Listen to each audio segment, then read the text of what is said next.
Ankara থেকে ওয়াশিংটনে পাঠানো একটি হৃদয়স্পর্শী চিঠি, যা শুধু রাজনীতি নয়, মায়ের কণ্ঠও বহন করছে। তুরস্কের ফার্স্ট লেডি এমিনে এরদোগান সরাসরি মেলানিয়া ট্রাম্পকে লিখেছেন গাজার শিশুদের কষ্ট তুলে ধরতে এবং ইসরায়েলের প্রধানমন্ত্রী বেনিয়ামিন নেতানিয়াহুর কাছে অনুরোধ জানাতে। চিঠিতে এমিনে একটি তুলনা এনেছেন। কয়েক সপ্তাহ আগে মেলানিয়া ট্রাম্প ইউক্রেন ও রাশিয়া শিশুদের কষ্ট তুলে ধরেছিলেন।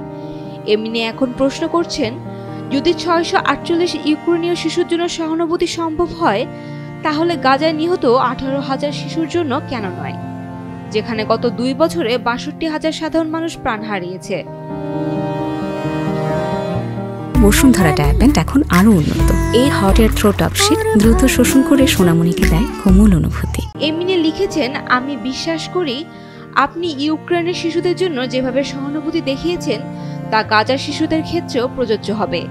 তিনি মেলানিয়াকে স্মরণ করিয়ে দেন, মায়েরা সর্বত্রই শান্তি ও নিরাপত্তার জন্য একইভাবে প্রার্থনা করেন। এই আবেদনের সময় গাজায় মানবিক সংকট ক্রমেই গুরুতর হচ্ছে। শুক্রবার জাতিসংঘ গাজার জন্য দুর্ভিক্ষ ঘোষণা করেছে, যা নেতানিয়াহু স্পষ্ট মিথ্যা বলে অস্বীকার করেছেন। তুরস্কের প্রেসিডেন্ট রেসেপ তাইয়েপ এরদোগান বলেন, ইসরায়েল ক্ষুধাকে অস্ত্র হিসেবে ব্যবহার করছে এবং গাজার দৃশ্যাবলী নাজি ক্যাম্পের চেয়েও ভয়ঙ্কর।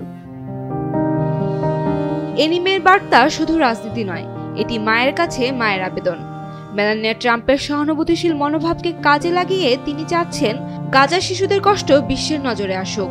ইউক্রেন ও প্যালেস্টাইনে যুদ্ধের মাঝেও তার চিঠি পরিবারগুলোর একই আকাঙ্ক্ষা তুলে ধরে শিশুরা যেন মর্যাদা ও শান্তিপূর্ণ পরিবেশে বড় হতে পারে, হতাশায় নয়।